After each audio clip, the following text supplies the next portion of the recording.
Donc Mikio Kubo, qui est docteur en esthétique, sciences et technologies des arts, qui est chargé de cours à l'Université Paris 8. Ses recherches portent sur les nouvelles modalités de la représentation du soi, tel art de l'intimité, autofiction, autoportrait. Le titre de sa thèse est « Exposition de soi à l'époque mobile liquide ». Elle participe à une exposition Mobilizing en 2013 afin de présenter 2 livres numériques expérimentaux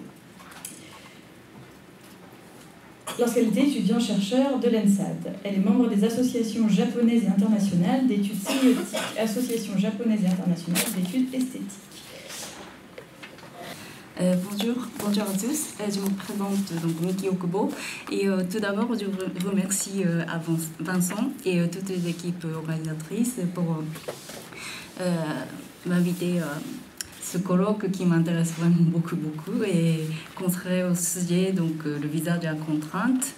Et aujourd'hui je vais parler d'une artiste, le travail d'une artiste japonaise. Ayano Sudo Ayano, visage comme récipiente de vide, jeu identitaire à l'époque numérique. Et donc je travaillais assez longtemps sur la question la conscience corporelle, conscience identitaire et l'image de soi.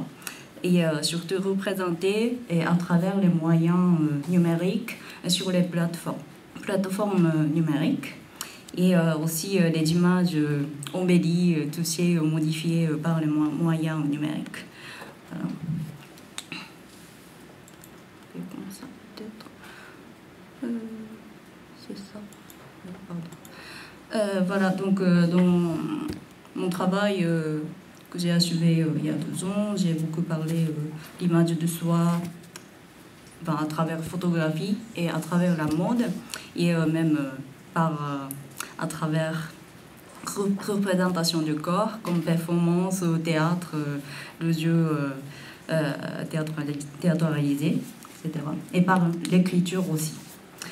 Voilà. Et, mais aujourd'hui, donc pour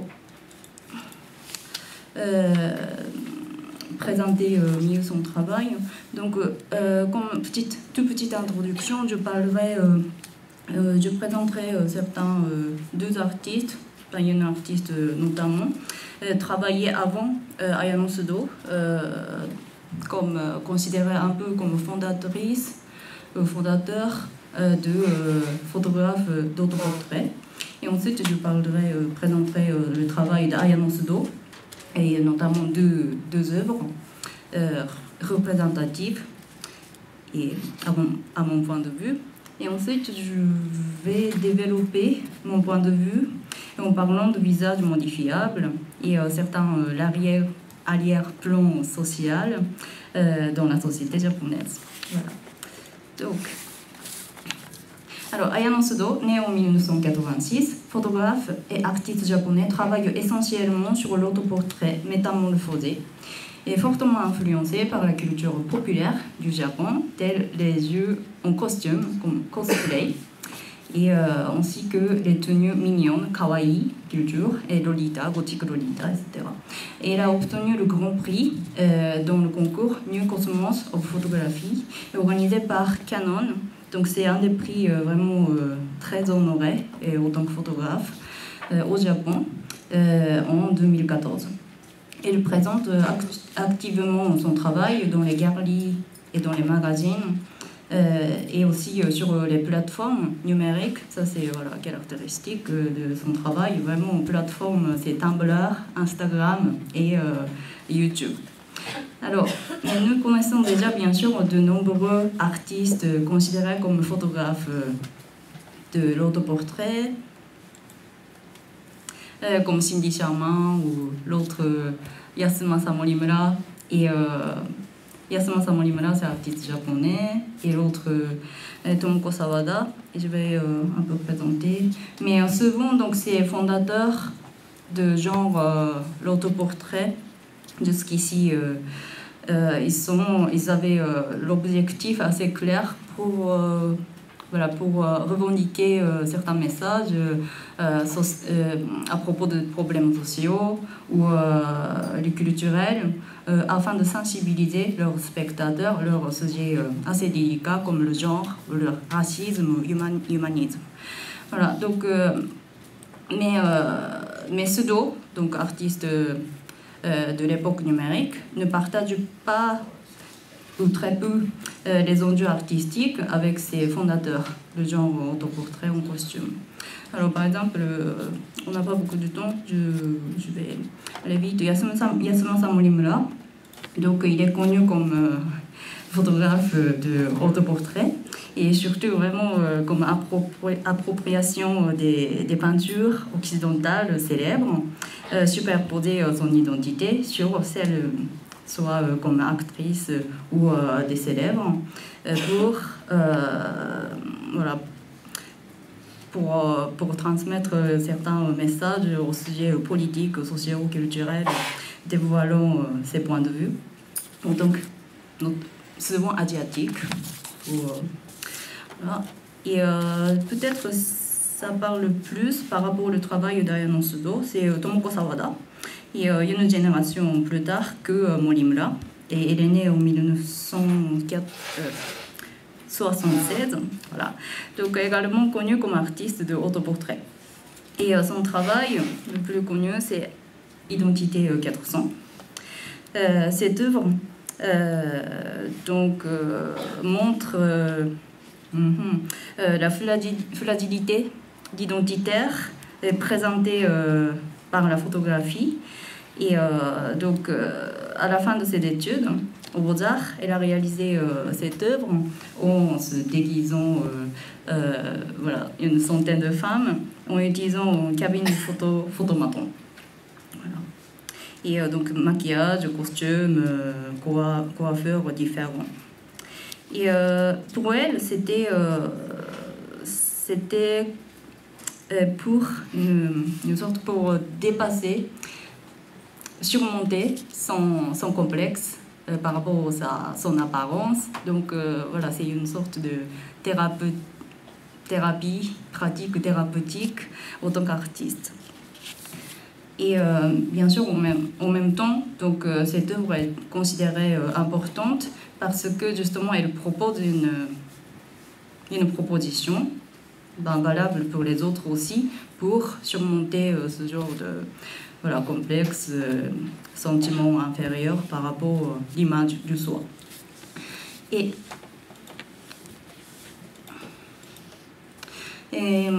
quant à Ayano Sudo, contrairement à ses artistes pionnières, elle nous montre les nouvelles modalités de conscience corporelle dans lesquelles consistent d'ailleurs ses œuvres.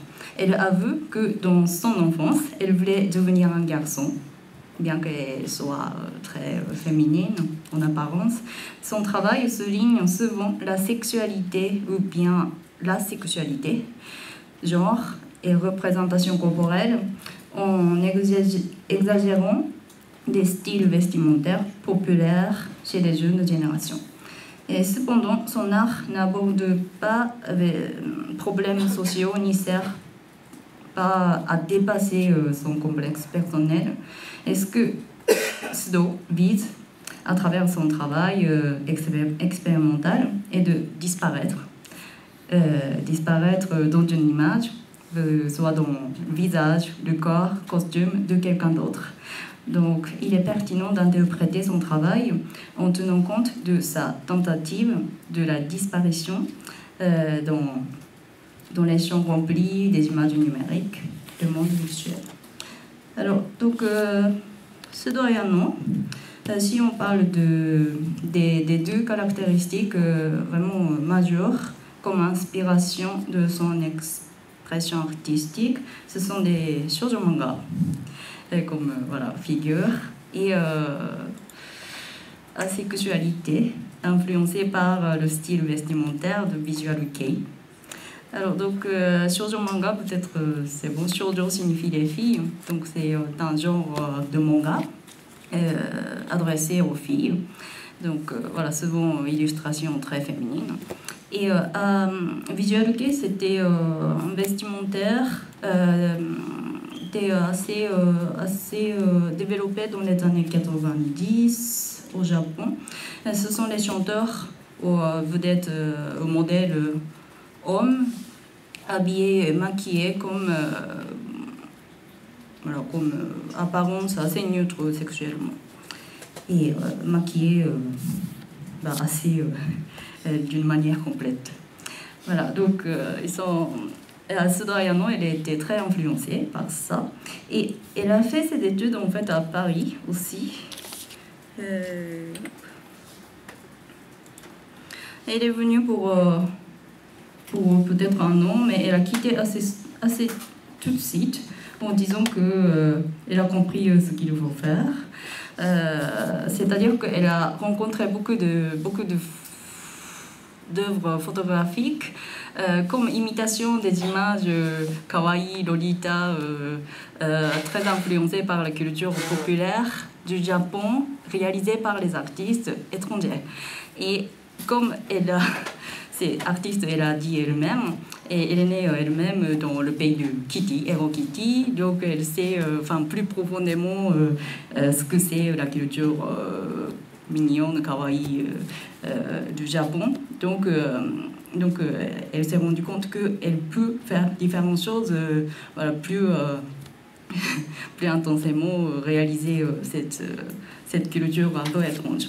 Donc donc elle travaille beaucoup ce genre de photos assez touchées et décorées aussi. Et donc elle expose toutes les images sur la plateforme numérique, mais elle fait expo aussi.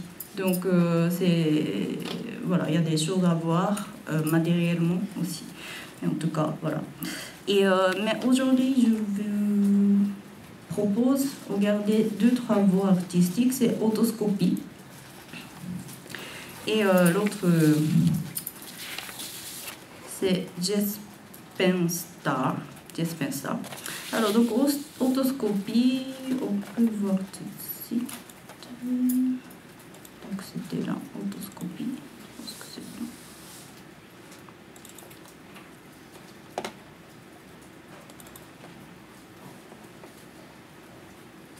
C'est ça? Oui. Alors, elle a créé comme un des chefs d'œuvre en fait dans son travail, donc autoscopie. Et ce terme désigne, c'est hallucination par laquelle on croit se voir soi-même, soit dans l'image de quelqu'un d'autre, ou soit qui ressemble beaucoup, ou complètement différente. Et elle est inspirée, cette œuvre, par sa propre expérience d'être dit souvent par les autres. On t'a vu dans un endroit où elle n'était jamais allée en fait. Donc elle était dit très souvent, elle était trouvée par quelqu'un. On t'a vu, t'étais là, etc. Donc c'était comme inspiration, comme expérience. Mais en tout cas, donc, ce qu'il a réalisé dans son travail, elle a superposé soit une partie, un fragment des parties de son visage sur les images de quelqu'un d'autre. Et différentes nationalités, différentes apparences de visage. Et ce geste signifie pour artiste de mêler son, ça reste symbolique, mais son ADN à celle des autres, et un acte pour s'enfuir de son propre visage, sa propre identité, mais pour devenir une personne imaginaire, fictive, en quelque sorte. Voilà, donc ça c'est autoscopie. Et l'autre travail, là je vais vous montrer par l'image.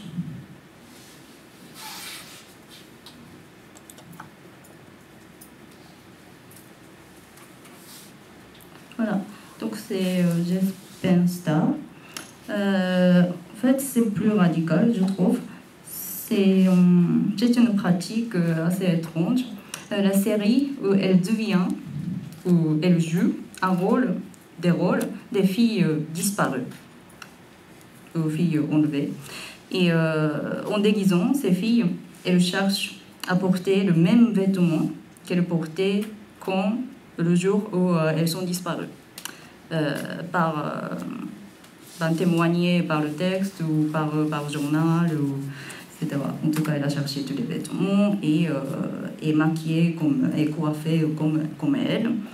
Et voilà, donc c'est la dernière mémoire physique, figurative de ces filles. Et ce dont joue la disparition pour superposer et incarner ces filles et qu'on ne sait plus où elles sont actuellement. Donc c'est son travail. Alors, cette disparition donc mystérieuse, appelée dans le langage japonais kamikakushi. Alors, kami, c'est le dieu. Donc, kamikakushi désigne une disparition ou la mort mystérieuse d'une personne à cause de la colère d'une divinité. Et souvent, c'est concerné au Japon les femmes ou des enfants. Donc, ce dont même avoue son admiration ou une sorte d'aspiration pour ces filles enlevées par la divinité et pour la disparition de ce monde, et ce qui rend peut-être à son travail une nuance assez inquiétante.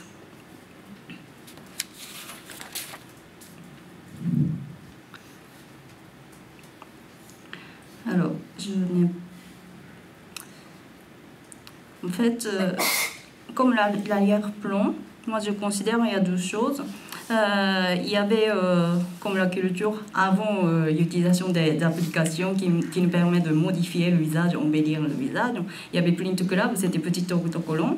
On peut réaliser comme cabine de photomaton, mais sauf qu'on peut vraiment modifier le visage voilà, avec grands yeux, la peau et même proportion du corps. Les jambes, grandes jambes, plus minces, etc. N'importe. Voilà. Et donc il y avait ça. Et sinon aussi, sagui, c'est le mot fraude, fausse arnaque. Et chat, c'est shashin. Et photo. Donc photo modifiée, enfin en fait c'est la même personne, mais ça ne ressemble pas du tout. Voilà, donc il y avait ça depuis 20 ans.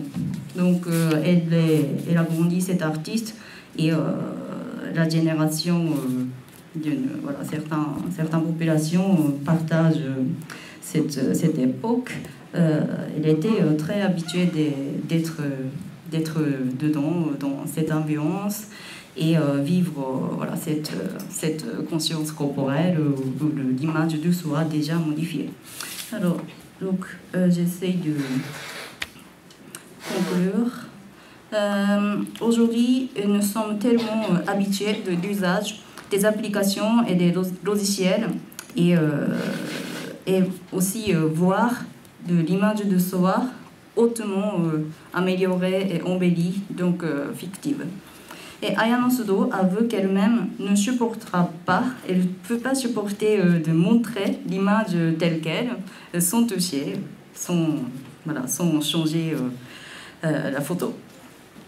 Et ce qui m'intrigue fortement dans son travail est la réalisation photographique représentant une conscience de soi et conscience corporelle et celle de son identité qui implique une attitude donc inquiétante, à mon avis, aujourd'hui. On peut partager ces certain nombre de non seulement peut-être filles, mais générations, population et communauté générationnelle, une attitude où donc elle abandonne à la fois désespérément et paisiblement en fait leur physique réelle et matérielle, mais elle s'immerge s'engage dans les jeux identitaires, bénéficiant le visage comme récipient du vide qui nous permet de libérer. Des fois, c'est virtuellement, mais on peut dire ça devient assez réel. C'est le mélange de deux. Voilà. Et je vous remercie pour votre attention. Merci.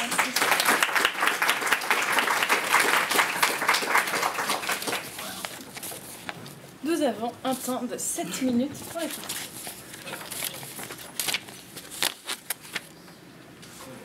rapport aux croyances comme ça, des croyances ancestrales comme ça au Japon, quelle place ça pourrait prendre cette question de récipient du vide?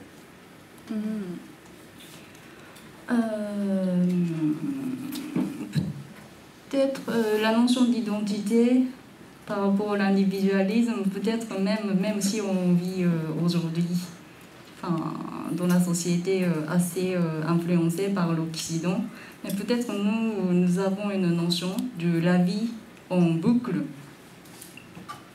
Peut-être pas tout le monde, mais en tout cas moi je considère un peu, voilà, le corps c'est quelque chose déjà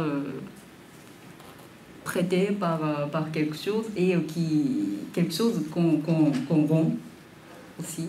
Donc ce n'est pas très étrange comme l'idée le visage un récipient du vide, ou bien quelque chose comme même le corps un peu partageable, ou bien un récipient. Mais aujourd'hui c'est difficile de dire, parce qu'on n'est pas vraiment bouddhiste ni shintoïste, pas tout le monde, donc c'est assez délicat de dire ça. Mais peut-être voilà, par rapport peut-être la culture, on a petite facilité de considérer notre corps, notre existence, c'est quelque chose de plus ouvert et on peut lâcher, on peut récupérer, etc. Cette culture justement de l'enveloppe qui vient, de l'enveloppe qui est imprégnée par l'esprit, elle est présente aussi en Occident, puisque c'est la base même de la chrétienté justement, même d'ailleurs dans l'islam aussi ils en parlent. C'est une culture qui est finalement assez globale quand même. Même si elle a des formes extrêmement différentes, on a toujours l'idée d'avoir un corps qui reste et qui imprègne une enveloppe. Et c'est marrant parce qu'on pense, dans le travail numérique de la 3D, Fabre nous parlait du travail qu'il a réalisé avec l'enveloppe 3D qui est vide, qui est creuse, et qui va mouler sur son image. C'est un petit peu cette idée-là. Oui, c'est ça. Donc, autoscopie, c'était superposition de son fragment du visage sur quelqu'un d'autre pour mélanger des éléments identitaires.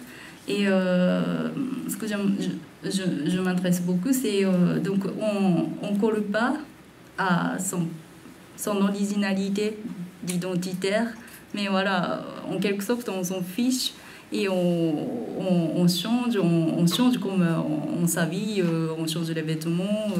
Voilà, par exemple, tout ça c'est elle, et elle s'amuse aussi elle-même, changer le profil assez souvent, et voilà, donc ça c'est. Mais en même temps, je trouve qu'il y a une très grande conformité entre ces différents aspects. Moi, je trouve ça assez effrayant, en fait, cette reformulation esthétique des surfaces, qui, pour moi, réfléchit vraiment une société hyper capitaliste qui conduit à une assignation des corps par rapport à leurs apparences, c'est quand même pas rien, c'est pas n'importe quelle apparence, c'est un conditionnement effrayant, extrêmement violent, surtout pour cette femme, ces jeunes femmes. Extrêmement violent, pourquoi? Moi, je trouve, par rapport à ces stéréotypes. Ah oui, stéréotypes, oui. Oui, en parlant de selfie, et j'ai beaucoup aimé, j'ai entendu un chercheur parler de vraiment homogénéité d'image quand on cherche selfie, n'importe quelle nationalité, culture différente, mais ça ressemble assez. Voilà, donc on cherche plus peut-être avec le profil, la photographie, mais voilà, c'est plus homogène. Après, ce qui est intéressant, donc on renonce certaines choses et on abandonne, comme pour être vraiment unique par rapport aux autres, mais voilà, on n'est pas triste et on est assez optimiste de faire ça, ouais, comme les yeux. Ce n'est pas moins violent. Alors, il y a une question, Carole. Pour continuer la question de Yann, en fait, en quoi il y a une émancipation de la femme, là, elle est vraiment dans on a une exagération même des stéréotypes. féminin. Alors pour l'Occident, ce serait la pin-up, mais on va dire que pour le Japon, ce serait peut-être d'autres figures. Mais je trouve que presque Yasumada Morimura est beaucoup plus émancipée. Il parle beaucoup plus d'une émancipation du corps, mais du corps de l'homme ou du corps dans l'androgynie, que c'est ça. Donc, est-ce que tu peux nous expliquer là, est-ce qu'il y a une question d'émancipation par exemple? Parce que là, c'est un regard absolument érotique, normé, hyper codifié par les réseaux sociaux. Et est-ce qu'il y aurait une revendication ou quelque chose qui serait l'ordre d'une émancipation? Alors là, ça rejoue exactement ce qui est attendu du corps de la femme sur les réseaux sociaux. Émancipation, comme une libération. Oui. Comme une envie de se détacher en fait de l'icône. Ici, là, par exemple, son travail est d'une libération quand même dans le genre. Enfin, c'est-à-dire que les hommes un peu représentés comme une femme et neutralité sexuelle, donc ça c'est la liberté. Enfin, ça c'est son propre sujet, parce que voilà, elle voulait représenter un peu comme garçon, et donc voilà, ça c'est... Il y a la liberté de ça, mais voilà. Et après, peut-être dans son travail, c'est difficile de voir par rapport à la beauté imposée par la société. Ça montre complètement voilà, l'image typique de kawaii. Donc elle souligne davantage, je pense. Pardon, mais je pense que c'est au-delà des réseaux sociaux, parce que finalement, ce type d'imagerie se rapporte plus effectivement à la question du manga ou d'autres éléments qui anticipent finalement cette imagerie dans les réseaux sociaux. Donc, nous, on le voit effectivement avec un regard plutôt occidentalisé. Je ne sais pas, Michel. Oui, récemment, elle a travaillé aussi à partir de livres, un roman, 4 sœurs. Donc voilà, c'est de la littérature pour essayer de jouer les rôles de différentes générations des femmes à l'époque de Showa, il y a 70 ans, voilà, pour essayer de faire autre chose. Donc oui, c'est vrai que non seulement les réseaux sociaux, mais... On va peut-être s'arrêter là. Je voudrais juste... 32, on a dépassé de 2000. On est dans la métamorphose perpétuelle. Est-ce que tu pourrais ajouter des choses par rapport à ça? Il y a un imaginaire du visage, un imaginaire de la personne. Là, on est dans l'imaginaire d'une métamorphose infinie. En fait. Tout à fait. Je suis d'accord. C'est le jeu, ouais. C'est perpétuel, c'est infini. Il y a comme une quête de l'image, en fait. Genre l'épuisement par le nombre.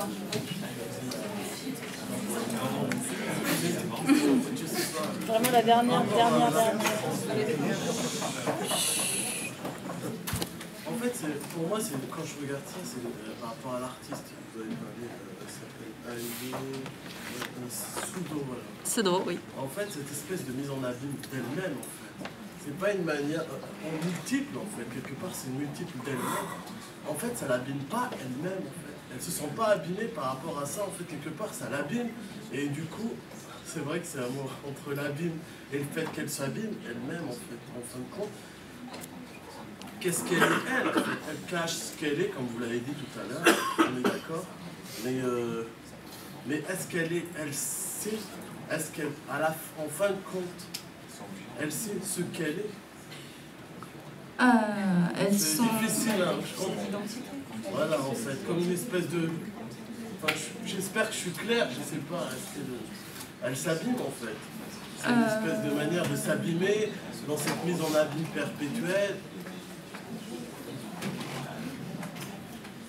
Alors en fait, elle considère pas, elle pose pas l'importance. C'est ça la difficulté en fait. Elle pose pas l'importance elle-même, son propre identité, son identité qui soit différente ou pas. Elle s'en fiche en fait. Et elle renonce en quelque sorte d'être vraiment unique par rapport aux autres. Mais voilà, c'est le jeu qu'elle a trouvé pour passer le temps, pour vivre en fait, pour survivre aussi. Voilà, c'est vrai que ce qui est bizarre, c'est qu'elle est pas, pour moi, elle n'est pas unique, mais qu'elle est juste multiple et qu'elle copie en fait. Elle copie peut-être des choses, des personnes qu'elle voit, donc du coup elle est plus unique. Oui, voilà, donc elle ne cherche pas. On est un peu dans le paradoxe. Oui. Vous avez dit que ces portraits étaient exposés en galerie. Oui. Ce qu'on voit en bas les phrases, c'est. Merci. C'est les titres, c'est quoi? Qu'est-ce qu'on voit les phrases qui passent en bas des portraits? Ah, en fait, il y a deux choses. Donc, autoscopie, là. Ça, c'est. Par exemple, ces portraits sont titrés comment? Le titre, ouais. C'est autoscopie, la série. Chaque portrait, est-ce que chaque portrait a non, un titre ou pas? Non, il n'y a pas de titre. Il y a un numéro, non, il n'y a pas de titre. Il y a un numéro, il y a quelque chose, il y a quoi? Je suis désolée, je ne sais pas, mais il n'y a pas de titre pour chaque. C'est différent, voilà, c'est superposé sur différentes personnes et il ne dit pas c'était avec quelle photo, avec quelle partie, elles n'ont pas du tout. C'est la série. Hashtag no hashtag. Merci beaucoup.